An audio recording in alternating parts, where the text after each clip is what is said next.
tout savoir sur le Penchaksila, je vous propose de faire un point de situation dans le conflit ukrainien avec notre conférencier, chercheur en géopolitique et fondateur du site web Le Monde Décrypté, Gérard Vespierre. Bonjour Gérard. Bonjour ma chère Jacqueline. Bonne année, bonne santé Gérard pour cette année 2023. Mais écoutez, merci de votre gentillesse et aussi bonne année à vous et à tous vos invités. Merci. Alors Gérard, ce matin vous nous proposez de faire un point sur l'évolution de la situation en Ukraine.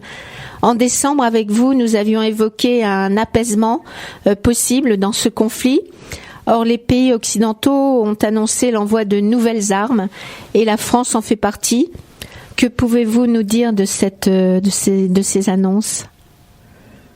Bien, premièrement, effectivement, et pardonnez-moi le peut-être mauvais jeu de mots, des annonces en rafale, et depuis mercredi soir, la France a annoncé effectivement qu'elle allait livrer des chars légers, donc des véhicules non chenillés AMX 10 RC pour être précis, donc des équipements qui ont plusieurs dizaines d'années d'existence, qui sont donc disponibles sur stock, que nous pouvons envoyer rapidement en Ukraine après formation, donc des équipements, des chars légers qui sont destinés à être utilisés dans la mobilité, la vitesse, la rapidité, qui sont des atouts effectivement importants dans le cadre d'une force de manœuvre.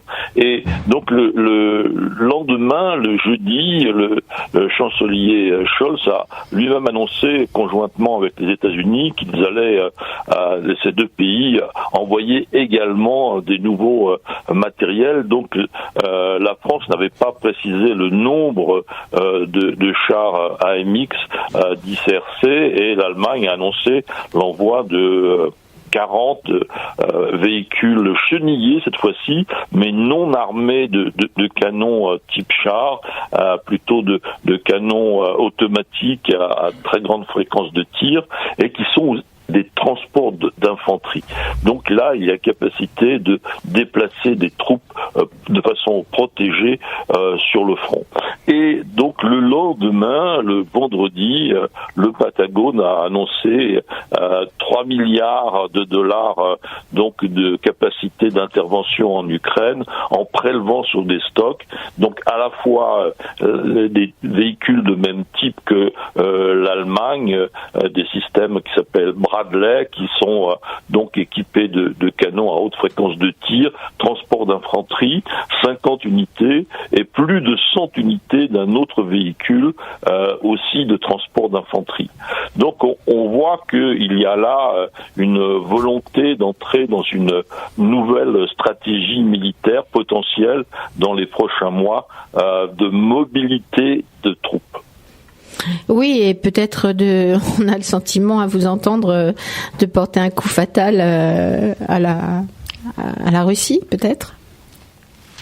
Écoutez, ça c'est une autre affaire, mais en tout cas il y a là maintenant des moyens effectivement qui vont mettre plusieurs mois pour arriver en Ukraine. D'abord il faut former les équipages et puis deuxièmement il faut acheminer ces centaines de véhicules sur le front ukrainien. Donc cela va prendre effectivement quelques mois, mais potentiellement effectivement là on a une force de manœuvre conséquente qui est capable de se mettre en place.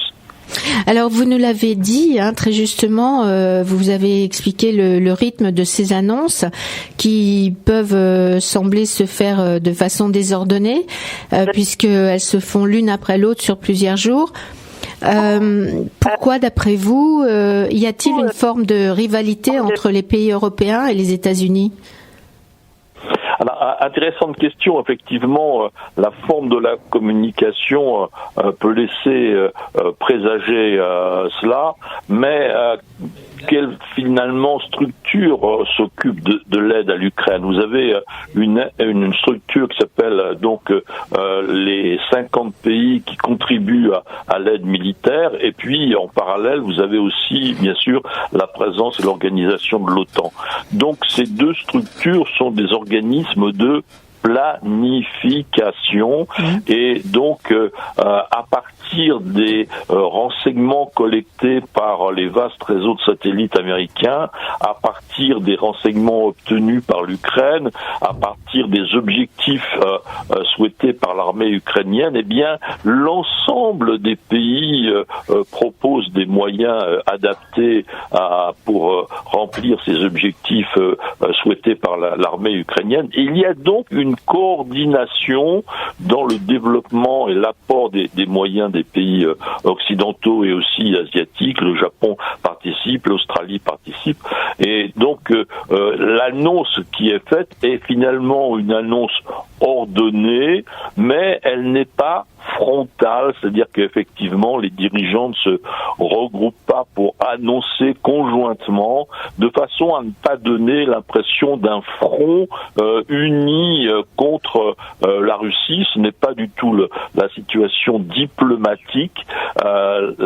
L'Ukraine a été attaquée par la Russie et des dizaines de pays aident maintenant l'Ukraine à faire face. Et donc les alliés autour de l'Ukraine donc tiennent à garder cette image d'aide solidaire, mais d'aide individuelle coordonnée et non pas d'un front uni et je dirais très très volontaire et conquérant. Et ce n'est pas du tout l'image souhaitée, d'où cette organisation jour après jour d'annonces différentes. Alors oui, d'accord, vous avez raison de dire que chacun œuvre de son côté à son rythme pour ne pas donner cette idée d'offensive frontale, mais ces préparatifs veulent quand même, font penser à une possible offensive ukrainienne générale, ou bien est-ce qu'on peut discerner une stratégie militaire nouvelle de la part de Kiev ? Bien, écoutez, je pense qu'il y a effectivement deux sons différents à partir de ces canons, si je puis dire. Le premier, c'est une annonce à l'intention de la Russie en disant, voilà, dans quelques mois, l'Ukraine va disposer d'une force de manœuvre tout à fait redoutable. Donc, que faites-vous ? N'est-il pas temps d'envisager un cessez-le-feu et donc des négociations, parce que les combats risquent de ne pas du tout être en votre faveur. Donc il y a un message aussi diplomatique à cette annonce qui va mettre, comme je le disais, des mois à se concrétiser, à se matérialiser par la mise en place sur le terrain ukrainien de l'ensemble de ces moyens. Donc une première vision diplomatique et militaire, et d'autre part, alors pour venir à la deuxième partie de votre question, oui, effectivement, il peut être tentant pour les Ukrainiens de réfléchir à une stratégie nouvelle. On m'a vu cette stratégie qui a été mise en place à l'automne en annonçant des frappes au sud et puis finalement en attaquant premièrement dans le nord. Donc cela, on peut pas le répéter. On a les Ukrainiens ont effectivement surpris les Russes, mais on ne peut pas faire ces choses-là à plusieurs reprises. À chaque fois. Et en regardant le front tel qu'il est sur ces pratiquement 900 kilomètres, il y a une tentation qui peut être grande. Il n'est pas question de pouvoir attaquer sur la continuité du front. Cela mettrait en œuvre et en jeu des moyens humains et matériels énormes. Mais par contre, il peut être très tentant de couper ces 900 kilomètres de front en deux blocs, en deux parties, de casser et d'isoler donc la partie sud avec la Crimée, avec le sud de Kherson, et donc d'avoir une offensive justement très dynamique. Et on voit que tous les moyens qui ont été annoncés sont des moyens de déplacement de troupes, des moyens d'action rapide avec des chars légers, de foncer non pas vers Mariupol mais vers Melitopol, donc de proche de Zaporijjia, d'isoler aussi la centrale nucléaire de ces ressources russes, et donc d'avoir le front coupé en deux parties et d'isoler la partie sud. Cela peut être une tentation grande pour le commandement ukrainien.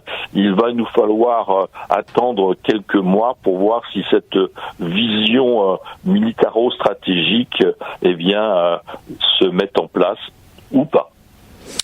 Merci beaucoup Gérard pour ce décryptage très pointu sur lequel nous aurons, je pense, l'opportunité de revenir et de vérifier si les faits vous donnent raison dans les semaines ou les mois à venir. Merci infiniment. Un petit rappel pour dire que vos écrits, interviews sur toute l'actualité internationale sont accessibles gratuitement sur votre site internet www.lemondedécrypté.com. Il suffit de s'abonner. On se donne rendez-vous dans 15 jours, Gérard, pour un nouvel entretien. Eh bien, écoutez, bien volontiers, et je vous souhaite une excellente matinée en compagnie de vos invités. Merci Gérard. Belle journée. Au revoir. Au revoir.